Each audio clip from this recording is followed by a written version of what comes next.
And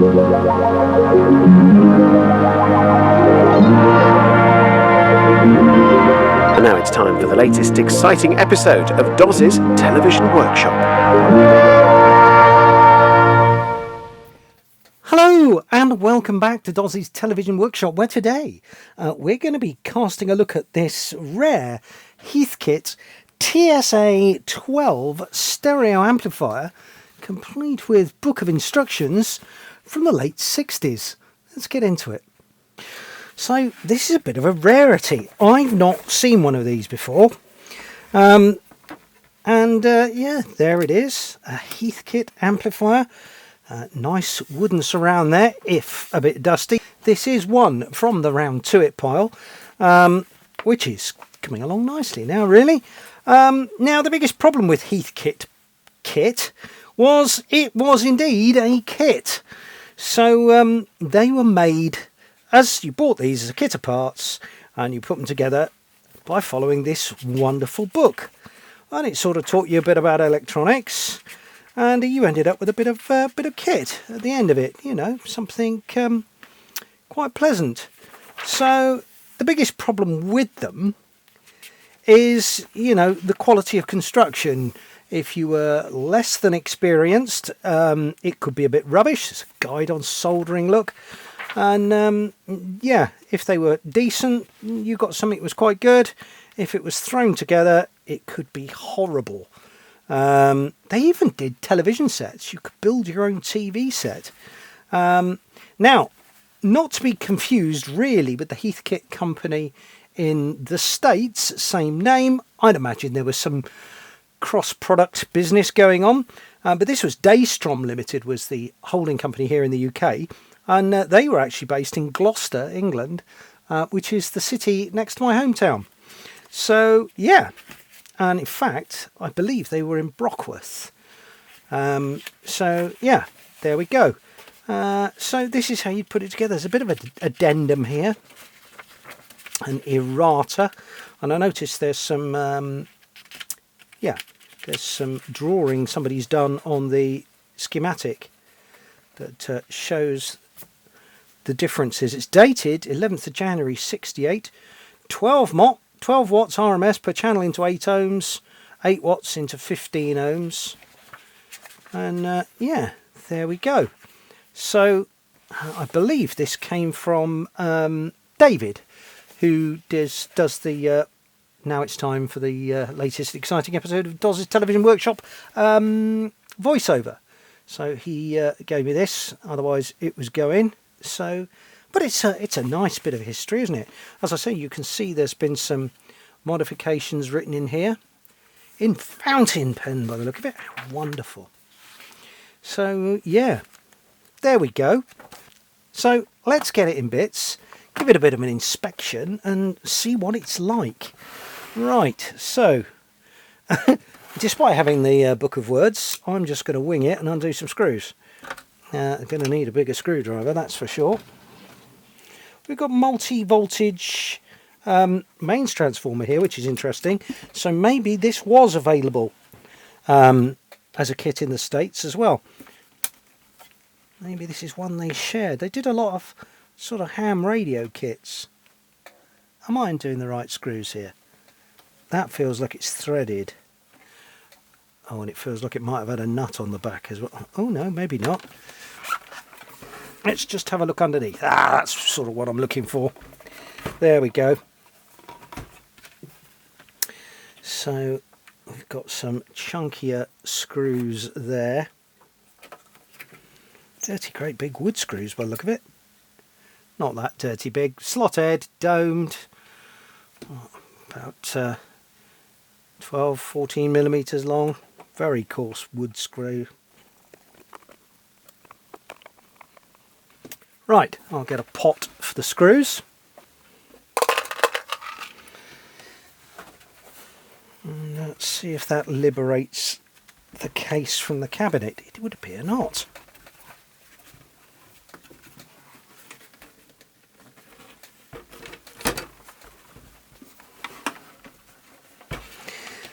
Maybe we do undo these screws. I tell you what, it would have been pub bragging rights back in the day, wouldn't it? If you'd you know, if you were into hi-fi and you went down the pub and you said, oh yeah, I made mine, and it's transistorized, you know, in 1968 the options were very much to still be using valves or tubes, so yeah. Are we making any inroads here? Do you know what? Let's have a look in the book. So presumably it'll be right at the end when we put it back in the case. Here we go. Oh, we've got final assembly. So we've got a sort of like sub chassis there. And yeah, it just shows that dropping straight in on those 4 screws that I've put in there. Okay.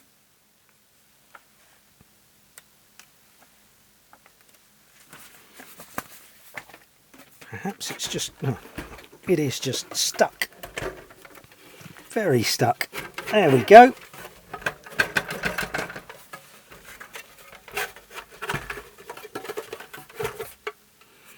Wow, not much to it. Well, it's only an amplifier, isn't it? So why would there be much to it? And quality of construction is melty. PCB looks quite reasonable. I wonder how many of these electrolytics are going to work. Made by Plessy, look. 69, October 68. I think we may be looking at a recap, if nothing else. What output transistors have we got? Newmarket. Now, Newmarket were a very early manufacturer of transistors here in the UK, and there's an RCA, and a Newmarket, presumably push-pull. Right, this is future editing DOS here. Now, it turns out those transistors are a little bit odd. One, they're not from the same manufacturer, and 2, they're not actually the same chemistry. Now, the transistor you see on the right there, the 2N2148, is in fact a germanium power transistor. However, the Newmarket 417 you can see there, it's actually an NTK 417, is allegedly silicon. Unfortunately, I can't find any data for that transistor on the internet. But I've been on some forums, and yeah, each output stage contains a push-pull pair of 1 germanium and 1 silicon transistor. How bizarre. Oh yeah, look, you can see there's your temperature compensation between there. Is that what that is? It's a 2-pole thingy clicked to the heatsink. Could be, couldn't it? So board's nicely laid out there. Power supply is basic, to say the least. So yeah, I think what we'll do, being as this wire is so horribly melted here, but it's all colour coded, isn't it? Orange is obviously our HT rail there. Although one is actually the speaker output, which is that one there. Are these speaker coupling capacitors? We need to pay careful attention to those, because a little bit of leakage will put DC on our speakers and really spoil our day. Have we got a full schematic somewhere? Let us have a look. There we go. So, yeah, they're speaker coupling capacitors, aren't they? C20 and C30. A little bit of negative feedback to keep it all happy. Yeah. Well, I'm just going to drop the connection off this capacitor, I think. Probably there. And we'll see if we can reform it or whether it's total garbage. I've hooked the wires through nicely. Let's measure it, shall we? Just to see what it is before we attempt to reform it. See if it's going to be any good or not. Okay, moment of truth. Analysing. 3,600 microfarads. 3.67 millifarads. What is it supposed to be? C101. Oh, there's no value written on the schematic. C101, we got a parts list, I think. C101, 4,000 mic. It's not far off the money, is it? What did it say its ESR was? Ah, this meter won't do ESR, will it?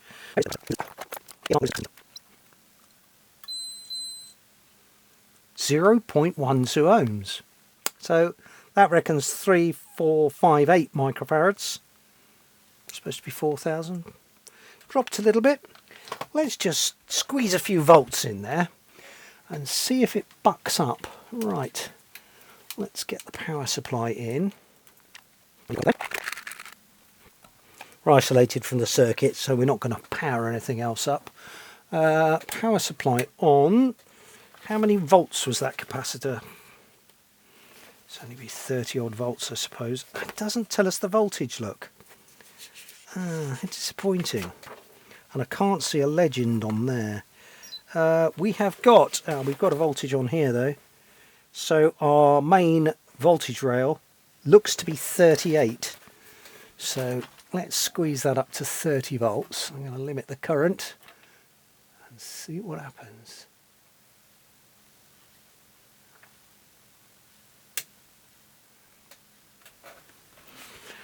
Right, sit back and wait for that to reform. Well, we've achieved 32 volts, which is all I can do on that power supply unless I start putting them into series, which can't be bothered, to be honest. Let's just have a look, see if it's holding voltage. Multimeter to volts DC.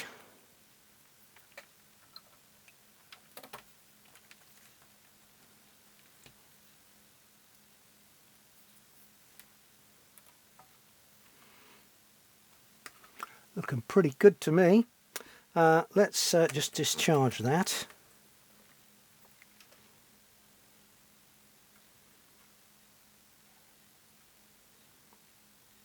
There we go. Safely discharged. Right, let's stick our meter back on it. See if it's improved. I don't think we're going to have much of a problem with it, to be honest. Not in the short term. Nah, about the same. 3568 microfarads. So we're about 500 down, but that's probably better than the spec was. We're probably closer to spec than the spec is anyway. Other capacitors we need to look at. We've got a lot of them slightly horrible Philips blue ones. So they can be troublesome. So we'll just have a little whirl around these and see where we are.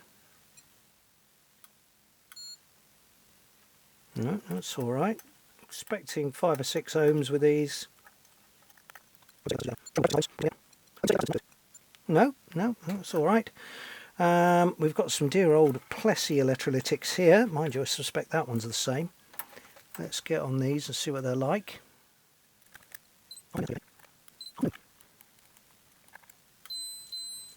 Yeah, again, all good. These are TCC. These might not be so good. I'll say fairer than that.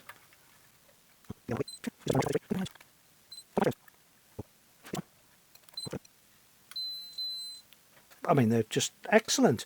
These are our speaker output capacitors, so we need to be a bit careful with these. Any leakage here will be fatal.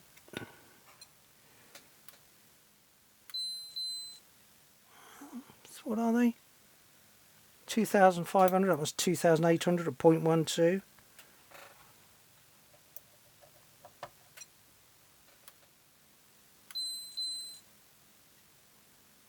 Again, 3,000 at 0.11. That's incredible, isn't it? 50 something years old and still measuring all right. Right, I think we'll just lash that wire back in there. I'm going to clean that up, make a decent job of it. And what say we bring it up semi-gently on the variac and see how we get on.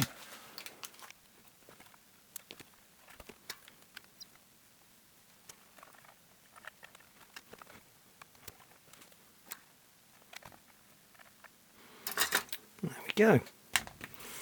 Right. I noticed we've got S&M on all these sources. We've got aux, radio and gram for our phono, and obviously S&M being stereo and mono. That's our volume control. Here's our balance.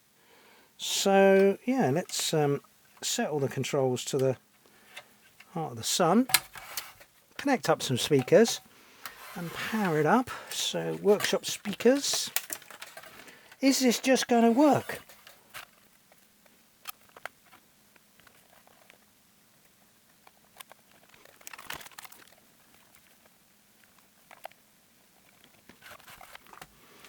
Right, I'm going to call that we're going to have a very brief video and it's all just going to come up and work. So let's plug in Old Faithful and see if we get any tunes out of it. So I'm just going to turn the Variac down, put our mains in, switch on. So let's go down to a bit of DAWs music and on with some power. I'm going to make the jump straight away to 50 volts. Well, notice we've got half a mains plug hanging apart. Have we got any glimmer from the dial lamp at all? We don't. Okay, let's just see what's happening on that capacitor. Obviously we've got no rectifier or anything to warm up. It's all semiconductor, so it should come up instantly.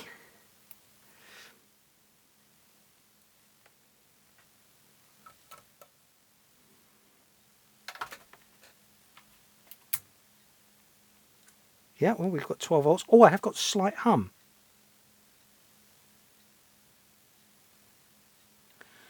Okay, let's give it a little more mains. It's 100 volts.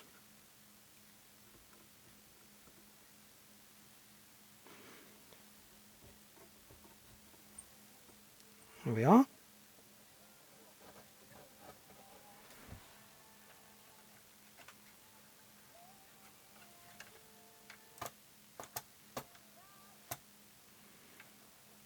I've got nothing on the stereo side of it. I appear to only have the left-hand channel on the one side. Right.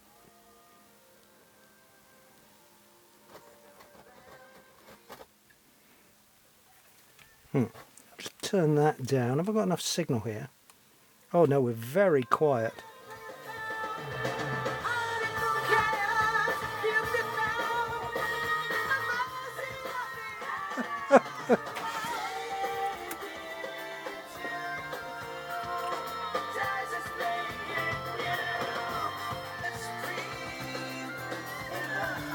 And our dial lamp has blown.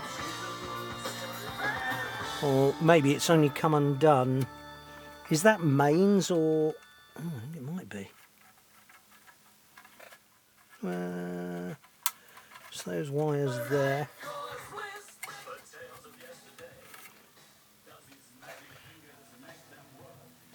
Yeah, it seems to go back to neutral. I'm just going to check where that lamp is before I go poking around the end there while it's on. With hands so nimble, it's three of the radio waves in his eyes that dance, electrons under neon skies. Nice, sensible tone controls, actually, not too much.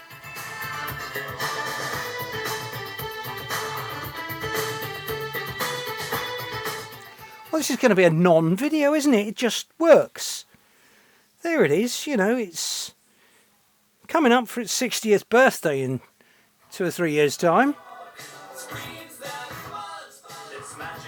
And it just works. So we've got 1969-12 is the latest date we've got in there. So, yeah, nearly as old, just a little bit older than I am.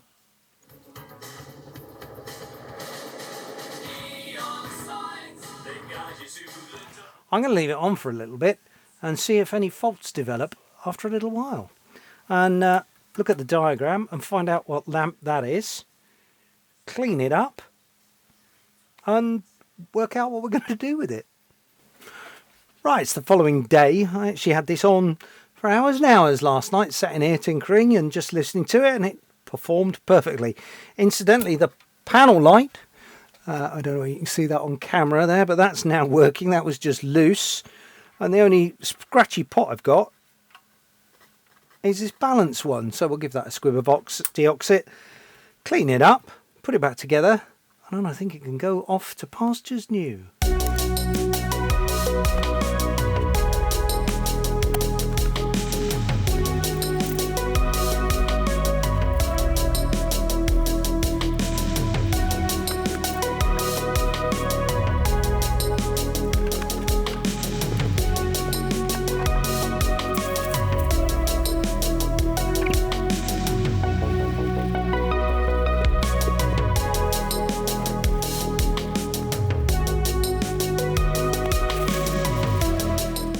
The problem with this foam cleaner stuff is it does tend to take the shine away, so we can bring that back with some liquid gold.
And the final thing to do is to sack this horrible non-compliant plug off and fit something a little more modern.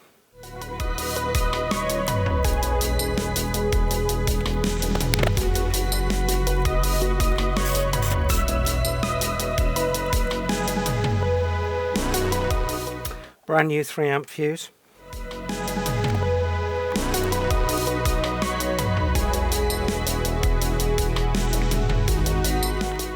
Always cut the live shorter.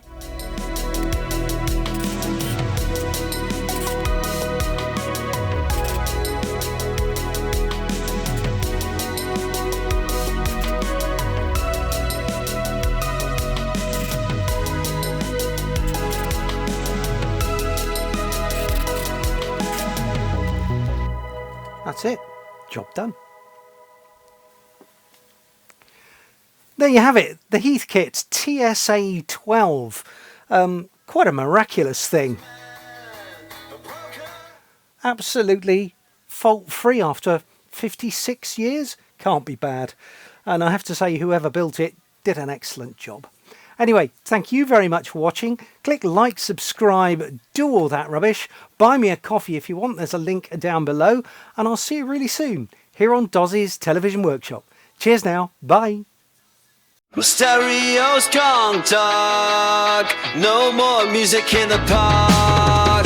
Dolls at shopping town.